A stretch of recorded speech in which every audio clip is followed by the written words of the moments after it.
Здравейте! Технически анализ на валутните двойки за 6 ноември.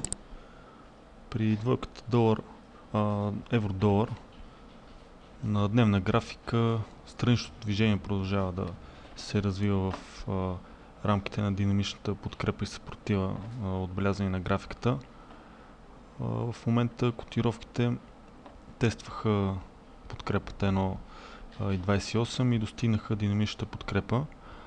Ако поевтиняването на еврото спрямо долара приключи до тук и имаме пробив на горната част на консолидацията, това ще потвърди формацията флаг и ще даде индикация за продължение на формирания се възходящ тренд от 24 юли с първи таргет 1.3280, следвано от 1.3385 и 1.3485.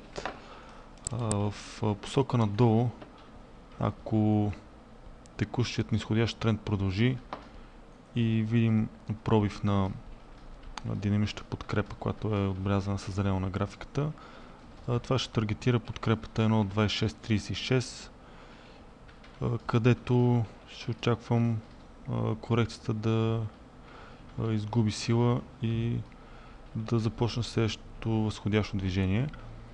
Ако това не се случи, търговията достигне 1.2440, тогава ще преразгледам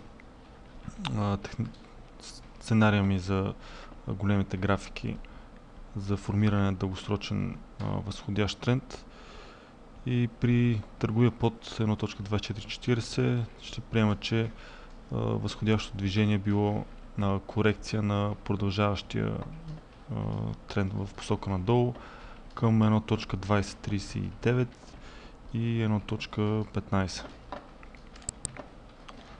При двойката паунд-долар търговията се върна в нисходящия ценови канал, като достигна подкрепата 1.60, след което имахме връщане за тест и в момента котировките са на динамична подкрепа, отбелязана с черната линия на графиката. Ако тя бъде преодоляна, предполагам, че ще се отключи нисходящо движение към 1.5910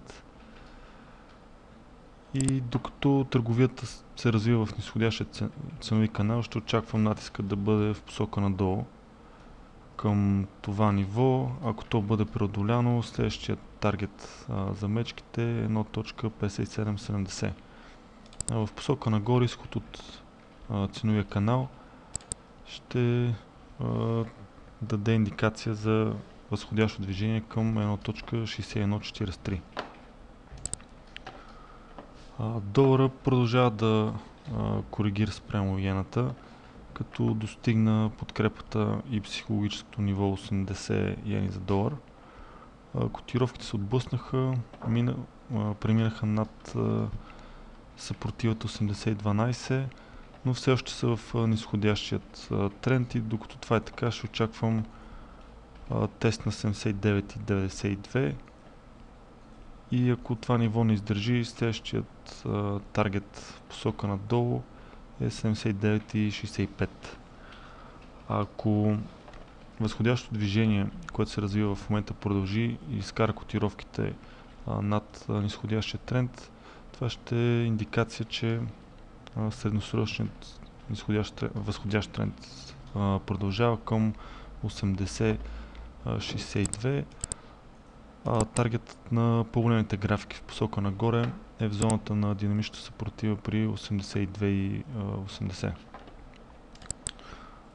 Двойката австралийски-щатски долар текущо тества съпротивата 1.044, където ако мечките намерят опора, вероятно ще се формира нисходящо движение към 1.0326 и ключовото ниво 1.0161. В посока нагоре сигнал за продължение на дългосрочния възходящ тренд ще бъде пробив на нивото на последния връх при 1.0620, като този